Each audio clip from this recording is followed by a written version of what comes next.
Alright guys, so all we have left to do today is gonna finish grinding the bevels, get them all looking nice, finish the handle, get that shaped up around the perimeter. Gonna blacken this, maybe stone wash it, we'll see. Start a sheath, get this glued up. Yeah, that's pretty much it, and then we'll have a finished knife. So let's get started.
Alright, so here's where we stand.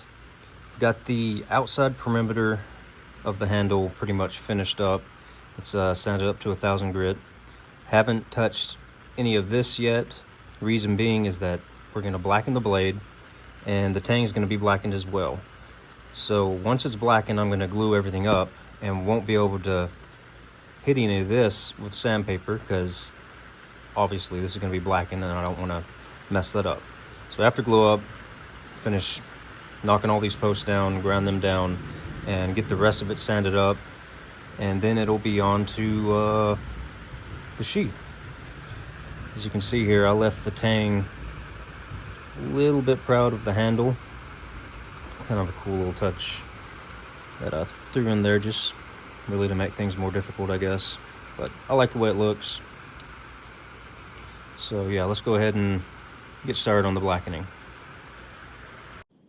So the process I've been using to blacken my knives is called rust bluing. You can see here I dip it in boiling distilled water, brush on a mixture of 4 tablespoons hydrogen peroxide, 1 tablespoon distilled white vinegar, and 3/4 teaspoon of non-iodized salt.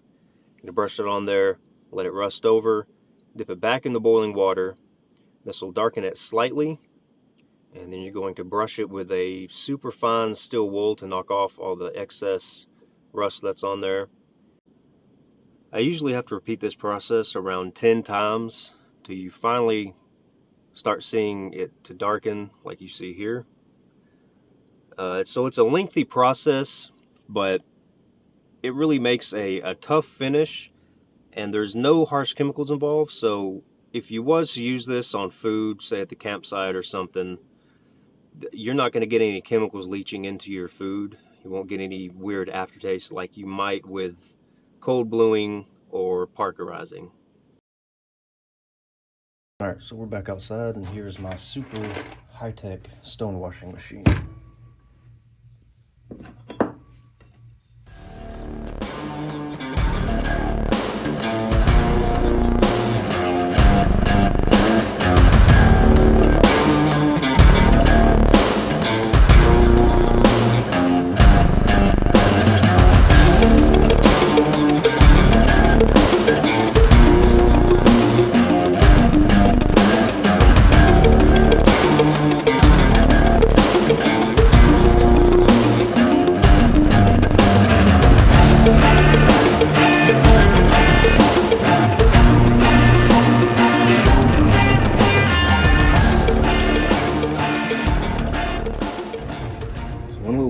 I've seen, but Grizzly Forge and Gunstone Creations, they do a lot.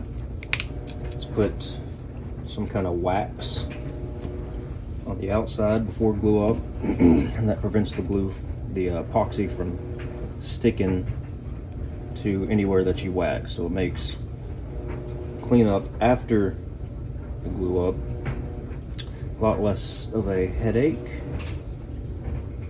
So just gonna rub it on these little areas here that are kind of a pain to clean.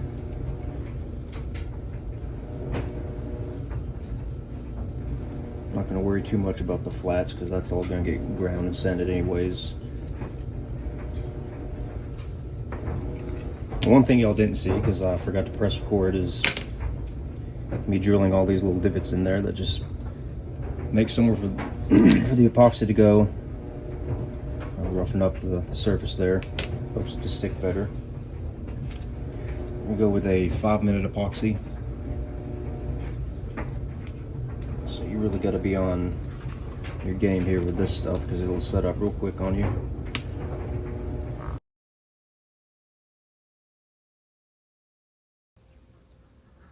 Alright, so my phone died while I was doing the glue up, so you will never get to see the riveting process of me gluing this knife up. But yeah, go ahead and get all this cleaned up. Going to snip all these pins down close as I can, and then I'll grind all this flush, and then this next will be hand sanding.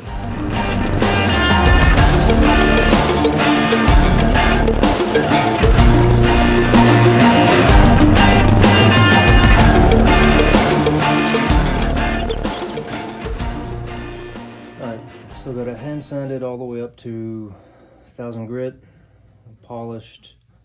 Went ahead and rubbed some more wax on it. Got my kydex heating up in the toaster oven. And we're going to go ahead and lay down a few layers of tape just to protect this and create some space.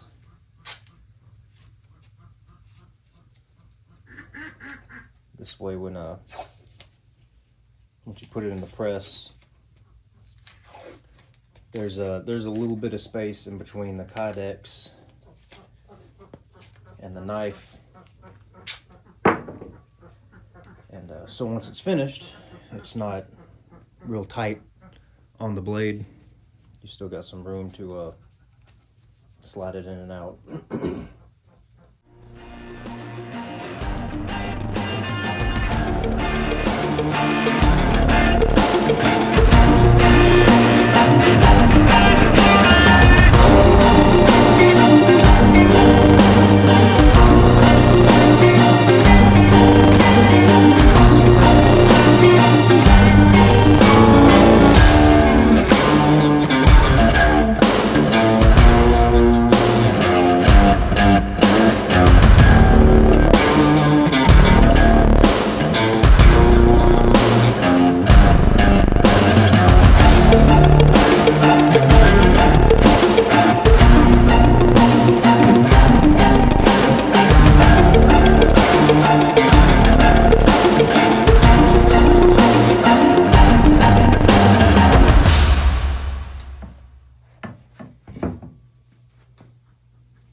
I ain't mad at it.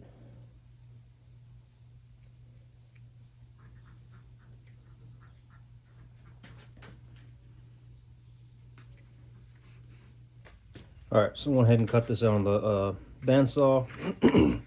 Trying to shape this up now. And then I'm going to try something new as far as getting the clip to sit in the middle instead of off to the side like I've been doing. So that'll be a nice little experiment.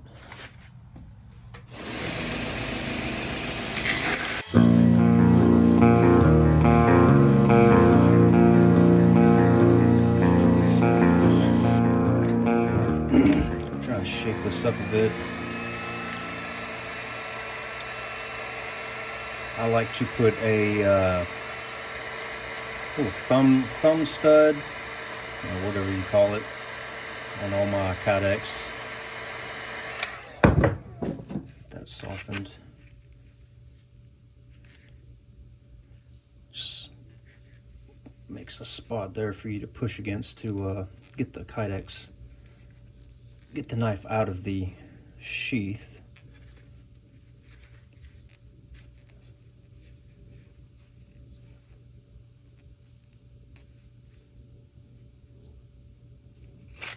That's good. Shape these little corners here so that the knife can slide in and out easy.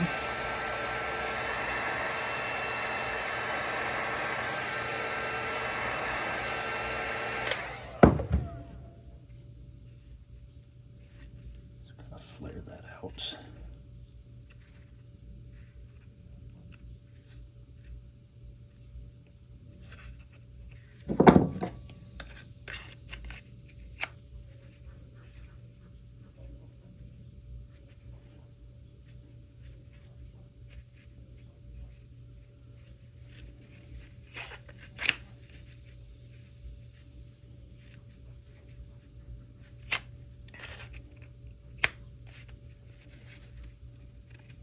Like that. Shape this little part here now.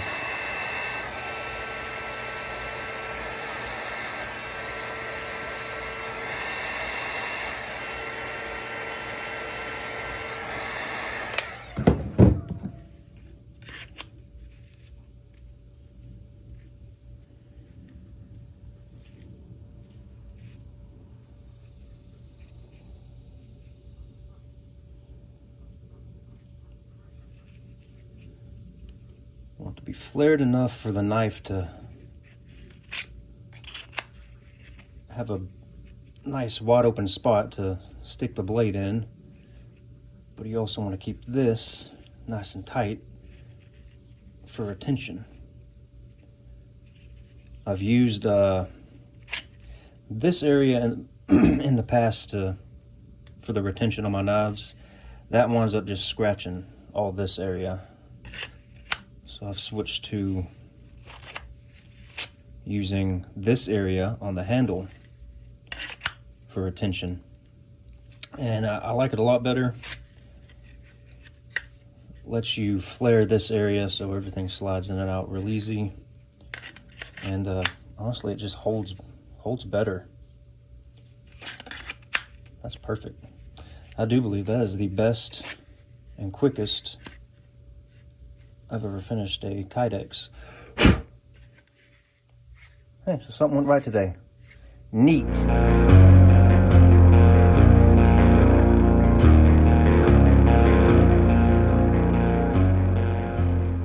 All right, guys, that is it. If you enjoyed this 3-part series, please consider liking, subscribing. Leave a comment, let me know what you think. And let me know if you have any ideas for anything else you'd like to see me make. And, if you'd like to purchase this knife or any of the other ones I've made, you can reach out on Instagram, just shoot me a DM and I'll get back with you as soon as possible. But I appreciate y'all watching, and I will see y'all in the next one.